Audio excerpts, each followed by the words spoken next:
casualidad es el organizador de este bonito evento. Les quiero pues expresar el agradecimiento a Fabio por eso mismo, por haber organizado este bonito evento, y quiero a todos pedirles un aplauso para él.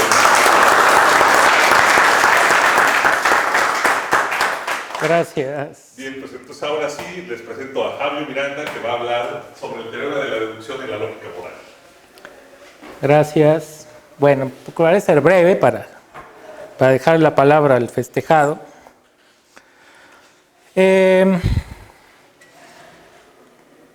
Lo de la lógica modal es como un pretexto. En realidad, lo interesante es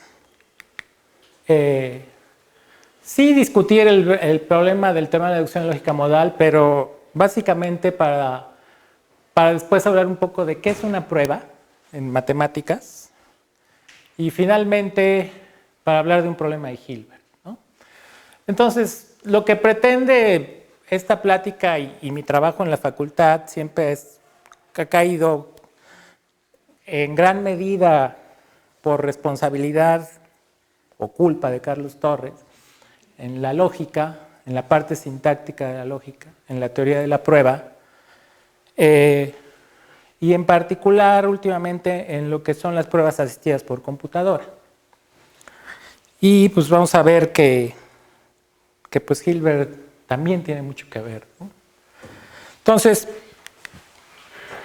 bueno, el teorema de la deducción creo que lo conocemos todos. Existe una noción de prueba, A es un teorema, y también una noción de prueba con hipótesis, ¿no? A es derivable o demostrable a partir del conjunto de hipótesis gamma.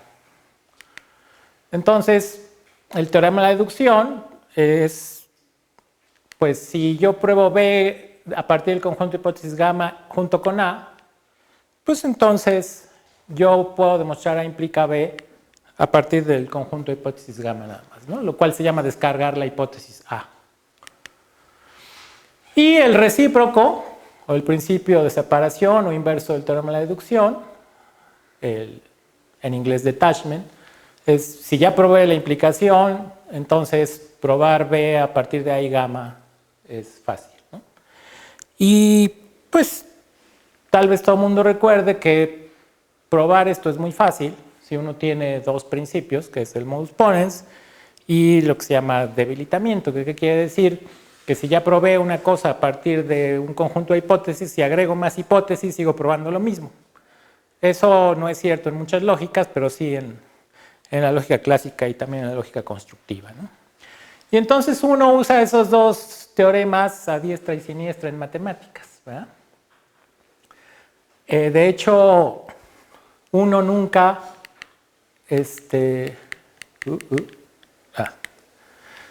bueno, ¿quién de ustedes ha probado alguna vez una implicación? Yo no. Si alguien ha probado, no, en matemáticas, no en lógica, ¿no? Si alguien ha probado alguna vez una implicación, que me lo diga, ¿no? Me interesa mucho, ¿no? Porque uno está usando sin cuestionarse el teorema de deducción, ¿no? Entonces es un teorema que tiene adentro un razonamiento que es pues, casi verdad universal, ¿no? Entrecomillada, ¿no? Nadie lo cuestiona. Bueno, el asunto es que en la lógica modal, bueno, rápidamente, la lógica modal, ¿qué es? Le agrego a la lógica, piensa en la lógica, pura lógica de proposiciones. Le agrego un operador modal, que es esa caja, que uno lee caja A, box A, y que puede tener muchas lecturas, ¿no? Se puede leer como A es necesario, A es una verdad necesaria, A se conoce, A se cree, etcétera, etcétera. ¿Sí? Y cuando uno agrega ese operador, pues se agrega al modus ponens una regla que se llama regla de necesitación. La palabra luego muchos dicen que está horrible, pero pues es uso y costumbre. Que dice, pues si derivé A, entonces puedo derivar necesariamente A, ¿no? Y ahí hay una controversia. Puedo yo buscar un libro 1 y en ese libro 1 de lógica modal dice, se deja como ejercicio, es muy fácil demostrar el teorema de la deducción en la lógica modal, ¿no? Y luego voy y veo un libro 2 que dice, es claro que el teorema de deducción no es válido, porque si lo fuera tendríamos que A implica necesariamente A. ¿Por qué? Pues porque por la regla de necesitación de A se sigue necesariamente A, entonces si valiera podría probar que esto es un teorema. Pero esa fórmula es falsa según la semántica de mundos de Crick. Y según la intuición también, ¿no? Si la caja A quiere decir verdad más bien validez, también se vuelve como validez, verdadero en todos los mundos, digamos. Lo que estaría diciendo es que si A es verdadera en un mundo, entonces es verdadera en todos los mundos, ¿no? Bien, entonces es una controversia fuerte, o fue una controversia fuerte, porque pues muchos libros dicen, es falso, de un contraejemplo, y varios otros dicen, demuéstrelo, ¿no?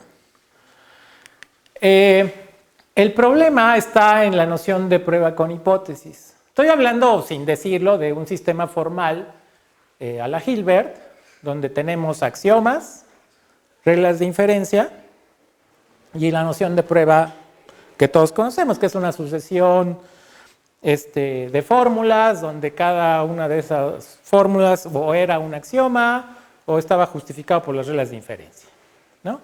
El asunto es que, ¿qué quiere decir que haya una hipótesis? ¿No?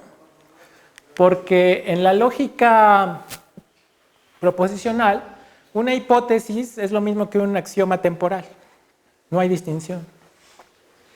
Es decir, yo supongo A extra y lo trato como axioma. No hay ninguna distinción. Y entonces luego descargo y ya no tengo ese axioma. Pero si tengo la lógica modal, la lectura de arriba, que es si derivé A, entonces acto seguido puedo derivar box A, es incorrecta cuando hay hipótesis. Esto es lo que acabo de decir. Entonces la solución para resolver esta controversia es definir un sistema de Hilbert que maneje hipótesis de manera explícita, que haga una distinción entre los axiomas y las hipótesis. Entonces la lectura correcta es si se derivó A sin hipótesis, es decir, si A es un teorema, si no necesito ninguna hipótesis, sí axiomas, ¿verdad? Pero no una hipótesis. Entonces se puede derivar box A y ya puedo agregar cualquier hipótesis que yo quiera. Que realmente quiere decir esto, ¿no? Si A es un teorema, es decir, aquí no hay hipótesis, entonces, aquí me falta una caja. Entonces box A con cualquier cantidad de hipótesis. Bien. Y entonces llegamos a un sistema de esa forma, donde lo que acabo de decir pues está aquí, ¿no? Aquí no hay nada y aquí puedo agregar lo que sea. Si A es un axioma, pues lo derivo, no me importa qué hipótesis hay. Si A es una hipótesis, pues también la derivo a partir de ese conjunto. Y el modus ponens aquí tiene una peculiaridad de que está viviendo dos contextos distintos, ¿no? Si con ciertas hipótesis derivo A, con ciertas otras hipótesis derivo A implica B, entonces con la unión, denotada ahí por un punto y coma, derivo B. Y ese sistema pues resuelve el problema de la prueba falaz de A implica box A, porque pues el argumento era más o menos así, ¿no? Al suponer A, pues derivo A, y luego entonces por necesitación se concluye box A. Si el teorema de la deducción valiera, se concluye A implica box A por el teorema de la deducción. Pero eso ya no se puede porque en esta formalización la primera parte es, pues supongo A y derivo A, pero la regla no me permite meter la caja porque aquí estaba la A y solo puedo meterla cuando no había nada. Y entonces se resuelve este asunto porque el teorema de la deducción es válida, lo que estaba mal era la regla de necesitación. Y eso resuelve el problema y en la práctica, que es un problema que en la práctica queremos. No queremos perder nunca el teorema de la deducción, ¿no? O sea, es completamente antinatural. Bien. Entonces, ¿todo esto para qué era?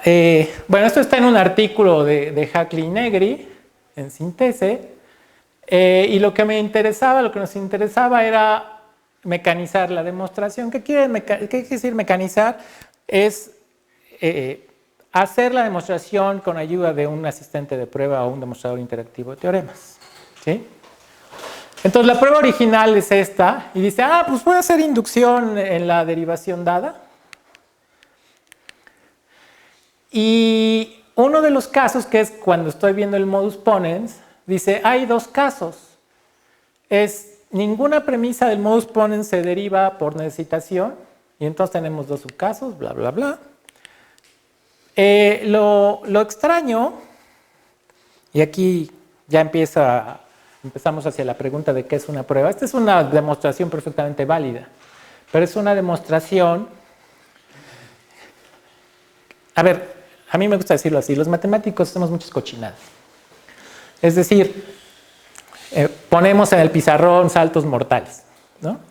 Decimos, es fácil ver que o faltan 18 casos y son análogos, y eso no se puede hacer al mecanizar una prueba, porque el software no me lo va a permitir. Es decir, te falta un caso. O este caso, quién sabe cómo le digo, y ese fue el problema con el que nos enfrentamos. Ninguna premisa del modus ponens se deriva por necesitación. Es decir, esta premisa no fue por regla de necesitación y esta tampoco. Pero decirlo eso de manera mecánica lleva a una circularidad, ¿sí? Porque decir ninguna, la única manera de hacerlo es decir, analizar cómo se derivó esta y tratar de una manera el caso donde era la regla de necesitación y de otra manera el caso que no era. Pero si analizo esta, vuelvo a caer en el caso del modus ponens, porque el modus ponens es una de las reglas. Porque C, ahí no le estoy viendo la forma, pero bien podría ser C1 implica C2. Perdón, podría ser venir de un modus ponens, ¿no? De un D implica C y de un D. Y entonces entro en una circularidad que mecánicamente en la computadora no puedo resolver. Bueno, y hay otras cosas, ¿no? Este último punto es con lo que quería yo decir que hacemos un montón de cochinadas. Bueno.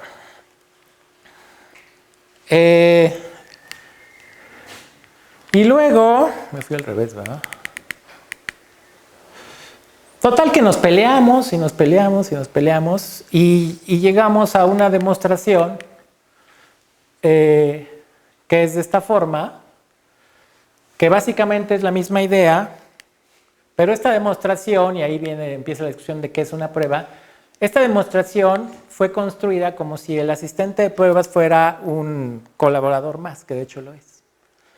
Es decir, interactuando con él, llegamos a esa prueba. Y tiene que ver mucho con cuestiones de implementación, porque aquí hay un análisis de casos que no está raro, porque es, de acuerdo a un lema, si tengo esta cosa igual a una unión de gamma 2 y gamma 1, hay dos sopas, o gamma 1 es vacío, o no, y por lo tanto el último elemento de gamma 1, como está esta igualdad, es A. Pero eso funciona porque ahí los contextos son listas, no son conjuntos y no son multiconjuntos. Y hay una razón para eso. Bueno, hay muchas razones. En la práctica no nos interesaría y sería pues casi irrelevante. Pues sí, es una colección de hipótesis. No me importa qué sea. Pero a la hora de mecanizar la prueba sí tengo que decir qué estructura de datos voy a usar. Y la más fácil es una lista. Y curiosamente la definición original del cálculo de secuentes de Gensen dice que los contextos son listas. No son conjuntos, no son multiconjuntos. ¿Ah? Entonces esta es una prueba que yo le llamo prueba transicional, porque es una prueba que ustedes pueden entender sin saber nada del software y que leyendo la prueba del software, que no voy a presentar aquí, se puede reconstruir o se puede recuperar.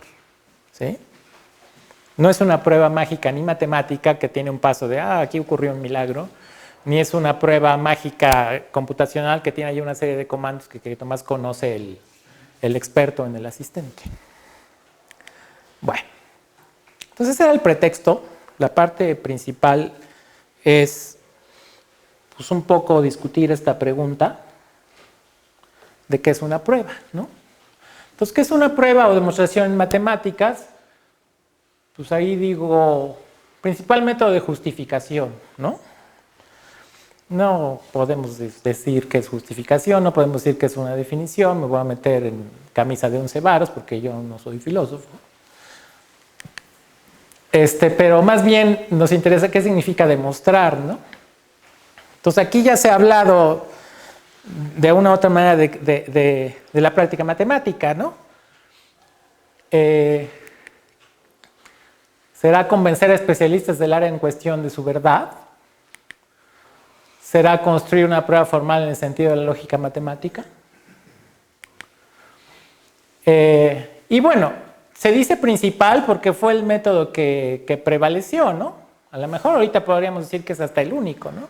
Pero si hacemos historia, pues en China, Egipto o Babilonia, pues no había demostraciones como las conocemos ahora, ¿no?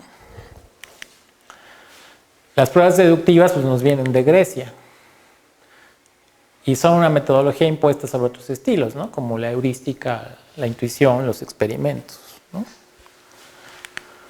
Entonces, por ejemplo, este es un ejemplo que a mí me gusta mucho, el cálculo de dígitos de pi, ¿no? Entonces, Rudolf von Euler, ahí en esa época, usó el método de aproximación de Arquímedes, hexágono inscrito y circunscrito, e iteró el método hasta un polígono de 2 a la 62 lados. ¿Sí? 2 a la 62 es ese número que quién sabe quién pueda leer. Y le tomó 25 años de cálculos a mano. ¿Sí? O sea, toda una vida. Y obtuvo esa desigualdad, ¿no? Pi menos esa aproximación es menor que 10 a la menos 35.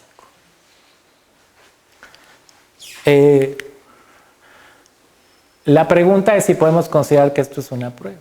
Digo, es una tarea, no sé, no tenía nada mejor que hacer. O sea, 25 años de estar ahí obsesionado a mano haciendo esos cálculos, pues es loable, ¿no? ¿Cómo? Como el cuarto del resplandor. No, pero el del resplandor no escribía lo mismo, ¿no? Sí iba aumentando el número de... Calculaba un dígito. ¿No? Y bueno, quizá antes de esta pregunta, una cosa que sería bueno preguntarnos, a lo mejor, si me apuro en la discusión final, es cómo demostrar, porque también esa es una pregunta que tiene que ver con la enseñanza, ¿no? Muchos preguntan, ¿dónde está el curso para aprender a demostrar? ¿No? Y aprender a demostrar en mi visión es como aprender a cocinar, es como aprender a programar en el sentido de la computación, ¿no? En mi opinión, nadie nos puede enseñar ni a demostrar, ni a cocinar, ni a programar, ¿no? Lo que podemos hacer es enseñar métodos de demostración, enseñar recetas de cocina y métodos. No sé, una salsa holandesa para los espárragos nunca me ha salido en la vida, ¿no? El arroz rojo nunca me ha salido en la vida. Me sé el algoritmo hace 20 años. No me sale una porquería. Programar, pues también, yo me podré saber la sintaxis del lenguaje de programación y a lo mejor algún código que me va a decir esto es una porquería, pues está completamente, pero bueno, pero jala, ¿no? Entonces ahí hay otro problema. Es decir, yo creo que ahí la pregunta o el concepto involucrado es creatividad, ¿no? Uno necesita lo que se llama sazón en cocina, ¿no? Lo que se llama... Pues se me ocurrió que la demostración básica, se me ocurrió tomar, por ejemplo, para probar continuidad, ¿no? Se me ocurrió la manera de tomar esta delta, ¿no? Esta delta es la que jala, ¿no? ¿Y quién me va a enseñar? No sé. Y ahí el punto es que eso es algo que tampoco se enseña en esta facultad, ¿no? Un poco retomando algo relacionado a lo que habló Ana, ¿no? Y es algo... pues que afecta, ¿no? Es decir, debería haber un curso de métodos de demostración. Porque aquí es hasta un placer malsano mostrar demostraciones obscuras, ¿no? Mientras más obscura sea mi demostración o mientras más oscuro sea mi código que programé yo, que nada más lo entienda yo, más orgulloso me siento, ¿no? Y eso es algo que yo creo que está bastante mal. Bueno, me desvío un poco, ¿no? este es un problema relacionado de qué es una prueba y tiene que ver, está relacionado porque ahora es ¿por qué buscar nuevas demostraciones de resultados conocidos? ¿No? Si mal no recuerdo, Carlos Torres solía coleccionar demostraciones del teorema de Pitágoras, ¿cierto? ¿Como cuántas? No, en Ferro sí hay libros. Exacto, ¿no? Pero de Gödel, pues llegué a saberme veintitantos, ¿no? Entonces, por ejemplo, Gauss publicó 6 pruebas de la ley de reciprocidad cuadrática y dejó 2 sin publicar. Existen 233 pruebas documentadas. ¿Cómo decidir si 2 pruebas son equivalentes? Y a lo mejor, antes, ¿para qué quiero decidir eso, no? Esa es una diferencia importante con lo que se llama verificación formal en computación. Verificación formal básicamente quiere decir demostrar. Pero obviamente lo que me interesa ahí es el resultado, no la demostración. Matemáticas sí nos interesa el resultado, pero también la demostración. La demostración, ¿y por qué existen muchos ejemplos de que teoremas ya bien establecidos se siguen buscando o surgiendo nuevas pruebas, ¿no? Digo, en programación quiero probar una propiedad del teorema, el algoritmo fulano hace lo que yo dije que hacía. Hago la demostración y la tiro a la basura.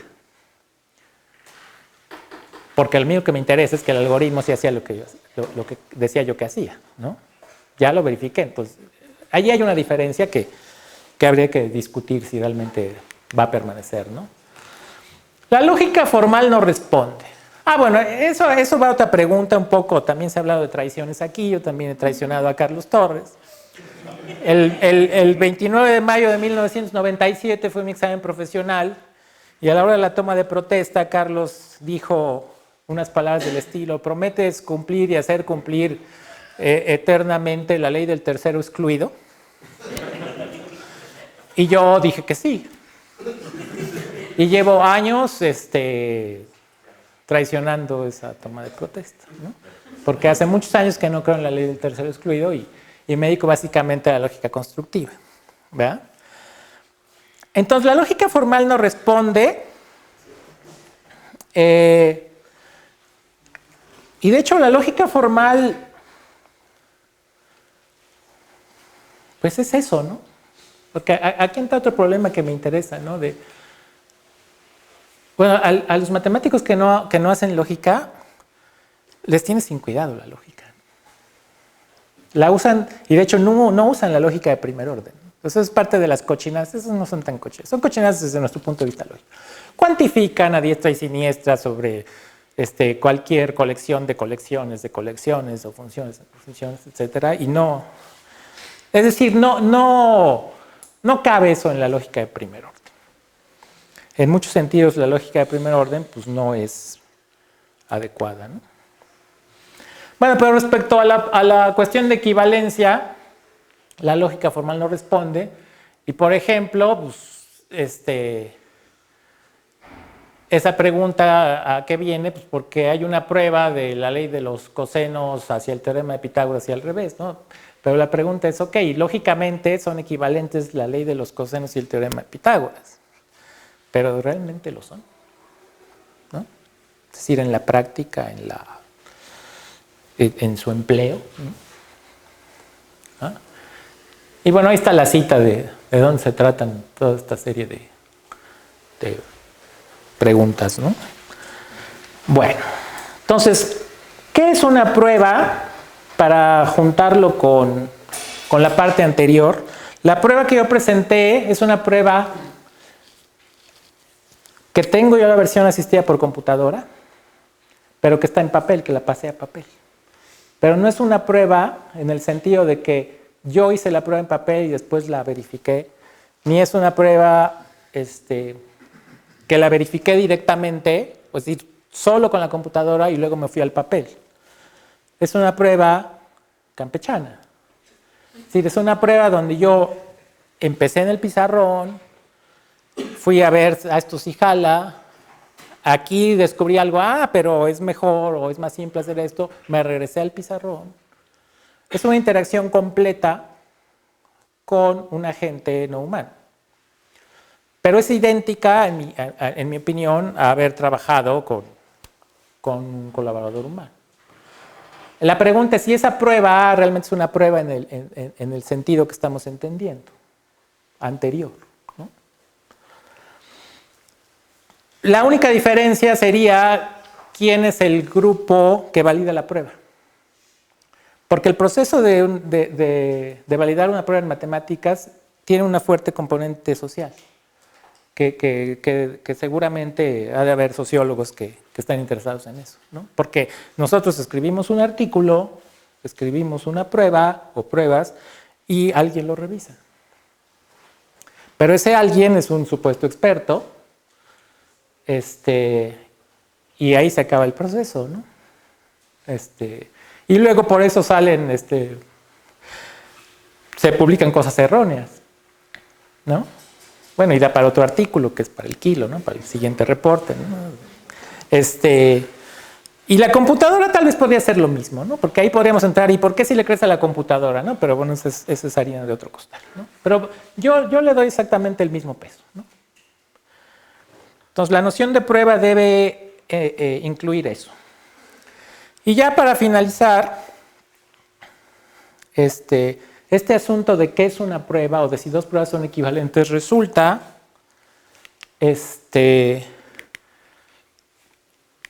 que también fue al menos enunciado por Hilbert.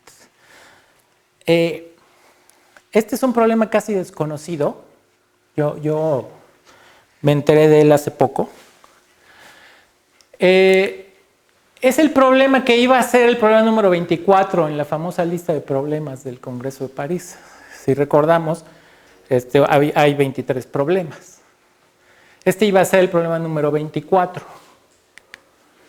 No se sabe por qué Hilbert decidió eliminarlo de la lista y no está publicado. ¿Sí? No está publicado. Lo encontraron en una nota de uno de los cuadernos que estaban en el Nachlass de Hilbert, ¿no? En los archivos, ¿no? Y lo encontró un tal Rüdiger Thiele, pues hace muy poco, ¿no? Hace 19 años, ¿no? Entonces solo estaba en una nota, no se sabe, no hay ningún indicio de por qué no apareció en la lista.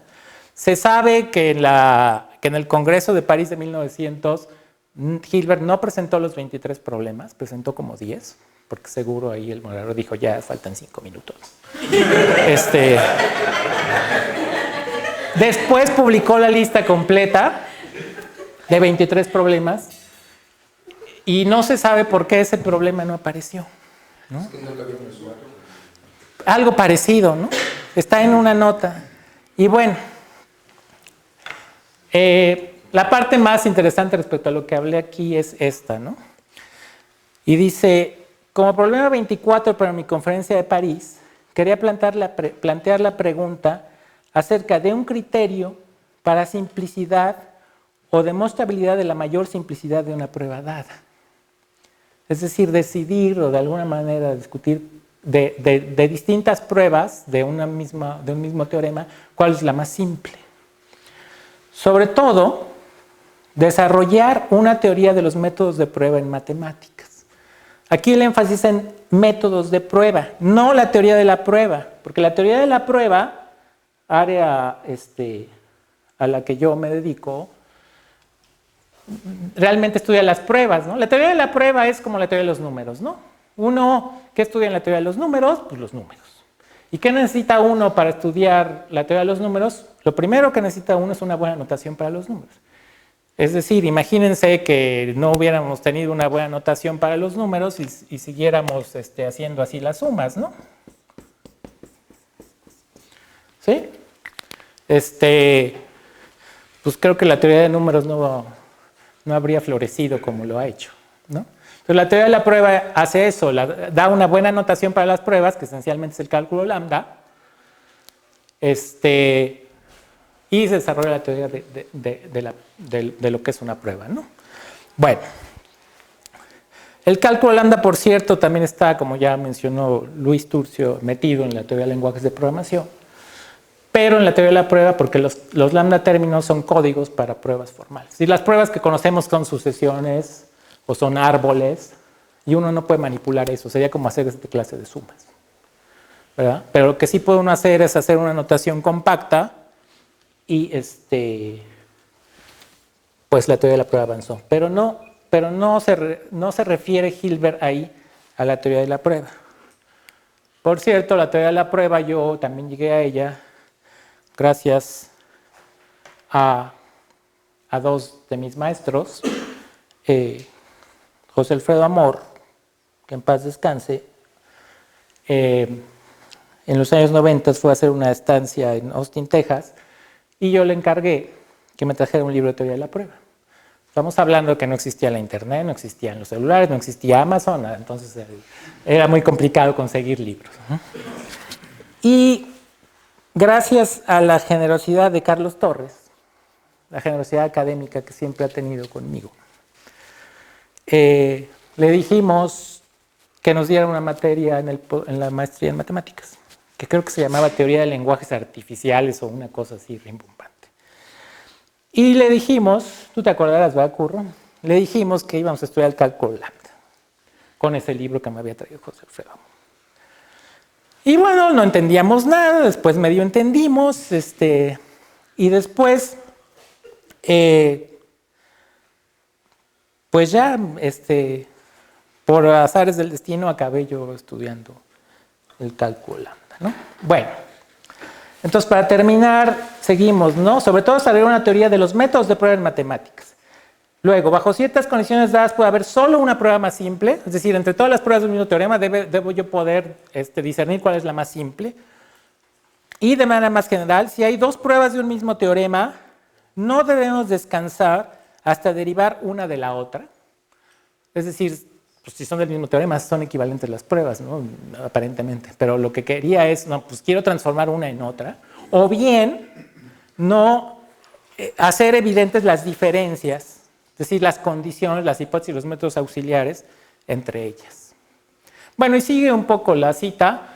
Usa como ejemplos Hilbert su estudio sobre estas vaciladas que se llaman las sisigias, ¿verdad? Y las sisigias entre sisigias menciona. O sea, son cosas muy sofisticadas, ¿no? Y bueno, quería terminar con esa cita porque, pues, como ya se ha dicho aquí, pues, Hilbert es una de las pasiones de Carlos. Y un poco como para provocación, para que vaya y busque el problema 24 y nos explique un poco más, ¿no? Y bueno, muchas felicidades otra vez, Carlos.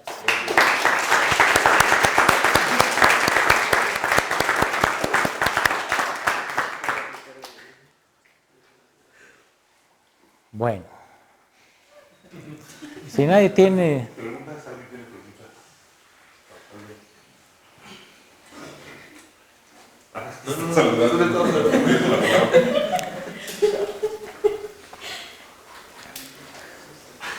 Pero bueno, yo sí digo, no se sabe pues qué es lo que pasó con el 24, pero quizás el planteamiento no está tan acabado, ¿no? Quizás como que no le gustó mucho. Sí, puede ser.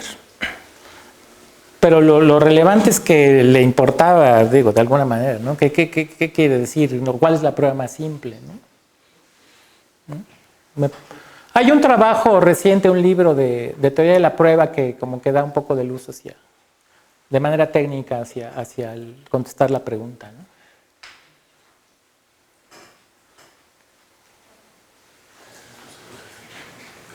Lo primero también sería poder definir qué significa ser más simple. Sí.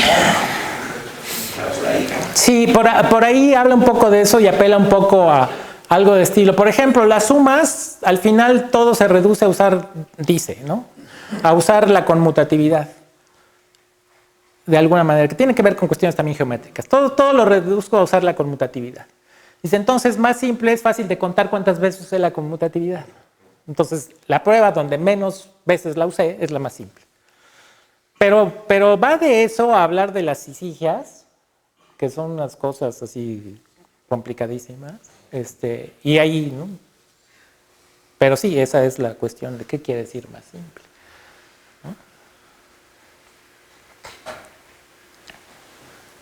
Una pregunta que no sé si es una bobada, pero en esto de que demostrar que, bueno, hacer que una demostración sea derivada de la otra para decir que son equivalentes, de repente se me vinieron a la mente algunas cosas de Arquímedes en que el mismo problema lo plantea de dos maneras distintas, que lo puedes poner como forma de teorema, pero que son cosas completamente ajenas. O sea, una encuentra un resultado utilizando reducción al absurdo y el otro lo hace por una construcción.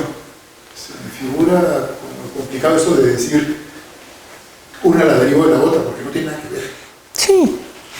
Sí, pero por ejemplo, en una hiciste primero un paso de conmutatividad y luego asociaste, y en la otra al revés. Sobre todo en razonamiento ecuacional, tú puedes probar una igualdad de muchas maneras, ¿no?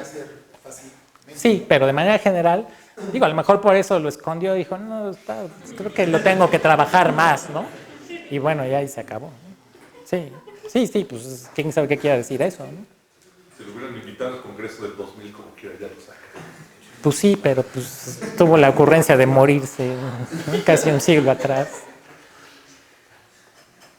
Bueno, pues creo que es hora de darle la palabra a Carlos Torres, que pues no sé qué nos quiera decir, ¿no? Le avisé que iba a hablar como antier,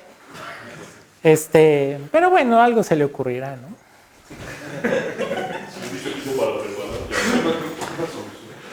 Nos puede contar una anécdota, no sé, una anécdota que se